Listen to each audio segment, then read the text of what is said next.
आज हकीकत में खुश आमदीद कहता हूँ। आज मैं आपके सामने तारक बिन ज़ियाद की ज़िंदगी का एक वाक़या पेश करूँगा। तारीख़ इस्लाम की वो अज़ीम व जलील कदर हस्ती और जज्बा जिहाद से सरशार अज़ीम कमांडर जिसका नाम लेने से आज भी दिल का लहू गरमा जाता है और सीने में जुर्रतें मचलने लगती हैं। फ़ातेह अंदलस मूसा बिन नसीर वाली अफ़रीका का नामवर ग़ुलाम तारक इब्न ज़ियाद के लिए दानाए राज हकीमुल उम्मत हज़रत अल्लामा इकबाल ने एक अजीब व गरीब वाक़या नज़म फरमाया, जिसका उर्दू तर्जुमा यूँ है। तारक बिन ज़ियाद ने जब अंदलस की साहिल पर अपनी 7,000 फ़ौज उतारी तो सारी कश्तियाँ जला दी। तो तारक की फ़ौज ने कहा कि तुम्हारा ये अमल अकल की रूह से गलत है। हम अपने मुल्क से दूर हैं, बग़ैर कश्तियों के कैसे वापस जाएंगे? शरीयत की रूह से वसीले या सबब को छोड़ देना दुरुस्त नहीं।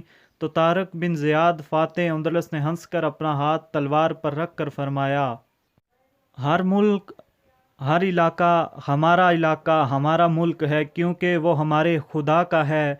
यानी जज्बा जिहाद व शहादत से सरशार मर्द मोमिन किसी बातिल कुव्वत से नहीं डरता और वो तमाम दुनिया को अपने मालिक के हकीकी की मलकियत समझते हुए जोग्राफियाई हदूद से बेनियाज रहते हुए हर मुल्क व इलाका को अपना वतन समझता है। फिर कौन नहीं जानता कि तारक की शमशीर तकबीरें गूंजी, दरियाओं के दिल दहले, पहाड़ों की चोटियां कांपी और दुनिया की आंखों ने देखा कि जिस सवाद मुल्क पर कश्तियों के शोले बुलंद हुए थे, ठीक उसी सरजमीन पर इस्लाम का झंडा लहराने लगा। अल्लाहु अकबर, ला इलाहा इल्लल्लाहु वल्लाहु अकबर वलिल्लाहिल हम्द। सिर्फ यही एक वाक़या नहीं, मुसलमानों की पूरी 1400 साल तारीख़ शाहिद है कि वो हमेशा बेसरो सामानी में निकला। अल्लाह की अज़मत व जबरूत ने हमेशा उसकी दस्तगीरी फरमाई और साहिबे साज़ व सामान बना दिया।